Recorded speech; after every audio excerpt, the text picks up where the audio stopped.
के अंदर बहुत संवेदनशील है और उनकी आंख और कान खुले हुए हैं और पूरा एनालिसिस कर रहे हैं। और भारतीय जनता पार्टी ने 15 सीटें डिक्लेयर कर दी है, 15 क्षेत्र बता दिए गए कि भाई यहाँ ये चुनाव लड़ेगा, मगर राजसमंद का नाम नहीं आया। राजसमंद को क्यों छोड़ दिया गया? ये मुंगेरी लाल के हसीन सपने देख रहे हैं जो कोई पूरे होने वाले नहीं है। इस बार अगर उनको अवसर मिलता है तो एक मजबूत चुनाव लड़ सकते हैं और नाम वही बताया जा रहा है जो शायद आपके सामने चुनाव लड़ते दिखाई दिए थे। 25 में से हाईएस्ट वोट से कोई लीड मिलेगी तो लोकसभा राज्यसभा से मिलेगी, ये आपको विश्वास दिलाता हूँ। इतनी बड़ी महत्वपूर्ण एक भूमिका आपको दे दी गई है इस पूरे क्षेत्र को देखते हुए। ऐसी बुरी तरह हारेंगे कि वापस मुंह छुपाने के लिए जगह नहीं मिलेगी इनको। लोकसभा चुनाव अब धीरे धीरे जिस प्रकार गतिविधियां चल रही है, ऐसा लग रहा है कभी भी उनकी तिथियां तय हो सकती है, कभी भी आचार संहिता लग सकती है। और इस बीच पूरे राजस्थान में भी उसकी सरगर्मियां पूरी तरह से महसूस की जा सकती है।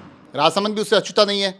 भारतीय जनता पार्टी भी लगातार मीटिंगों के माध्यम से ये कोशिश कर रही है किसी एक चेहरे तक पहुंचा जाए और उस चेहरे को चुनने की जो अलग अलग कड़ियां हैं, उन कड़ियों में एक महत्वपूर्ण चेहरा अभी हमारे साथ है। राजसमंद लोकसभा संयोजक भीम देवगढ़ विधायक हरि सिंह रावत। सबसे पहले तो मैं आपसे यही जानना चाहूँगा कि एक विधायक का चुनाव आपने थोड़े दिनों पहले ही लड़ा है और उसके बाद अब एक पार्टी ने एक महत्वपूर्ण जिम्मेदारी दे दी। 8 विधानसभा है और एकमात्र ऐसी लोकसभा सीट है जो मारवाड़ और मेवाड़ दोनों का प्रतिनिधित्व करती है।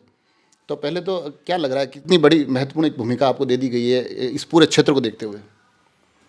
पार्टी ने जो जिम्मेदारी दी है उसको बखूबी निभाएंगे और हमारा तो मकसद ये है कि 370 प्लस 60 400 का हमारा टारगेट है और 400 हम अचीव करेंगे और 370 हमारे बीजेपी से और अलायंस से 60 मिला के टोटल 400 का हमारा आंकड़ा पार करेंगे। 400 370 में, हालांकि ये जो आंकड़े भारतीय जनता पार्टी लगातार 2 बार से नरेंद्र मोदी के आने के बाद से तय कर रही है, 14 और 19 में, उसमें राजसमंद तो अपना योगदान दे रहा है जीत के साथ और बड़ी जीत दे रहा है। क्या लगता है इस बार के भी आंकड़े में एक सीट राजसमंद की उस खाते में जुड़ेगी?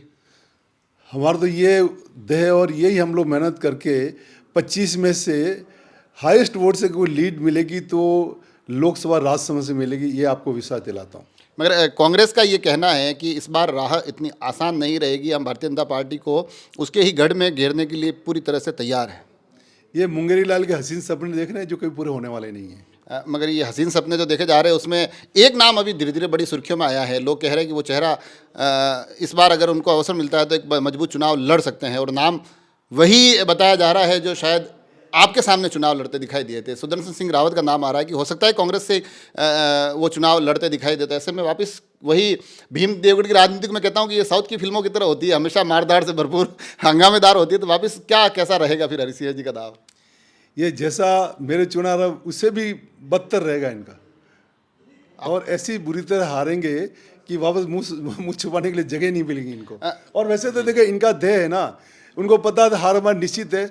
ये तो how to earn money where to earn money वाले उस ट्रैक पे चलने वाले हैं, जो खर्चा तो कम करेंगे जेब ज़्यादा भरेंगे, ये उनका उद्देश्य रहेगा। ये आपको स्पष्ट करना चाहता हूँ मैं आज। गंभीर आरोप लगा रहे हैं पर अब तो आप हालांकि खुद उन आरोपों की जांच के उस दायित्व में है, उस भूमिका में है। मगर भारतीय जनता पार्टी ने 15 सीटें डिक्लेयर कर दी है, 15 क्षेत्र बता दिए गए कि भाई यहाँ ये चुनाव लड़ेगा, मगर राजसमंद का नाम नहीं आया। राजसमंद को क्यों छोड़ दिया गया? राजसमंद इसलिए कि वो A+ आ रही है तो इनमें पार्टी को चिंता नहीं, किसी को देंगे। आपको लग रहा है कि बाकी 15 में कुछ चिंता करने की स्थिति है? नहीं, कोई चिंता नहीं है। हमारे 100% लाएंगे, 25-25 निकालेंगे। आज तक का रिकॉर्ड है, 2 बार तो आया, तीसरी बार भी हम 25-25 100% रिजल्ट देंगे हमारा।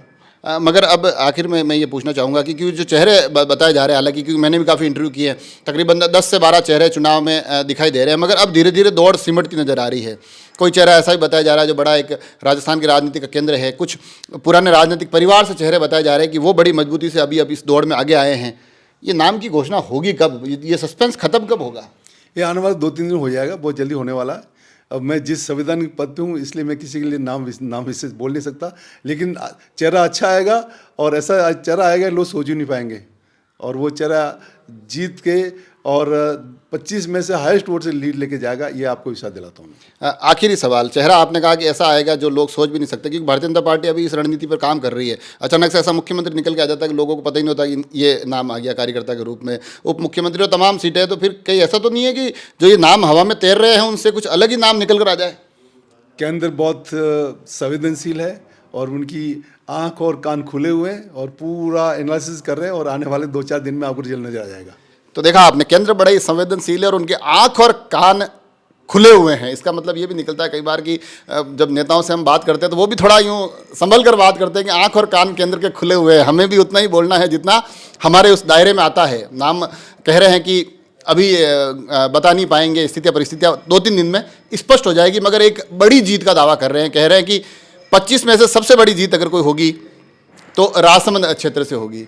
ये सभी दावे बहुत जल्द स्पष्ट रूप से सामने आएंगे, चेहरा भी बहुत जल्द सबको पता चल जाएगा और हम भी कोशिश करेंगे कि राजनीतिक रूप से इस लोकसभा चुनाव को हर एक एंगल से आप तक पहुंचाए। आप सभी लोग जुड़े रहे राजसमंद एक्सप्रेस से। धन्यवाद।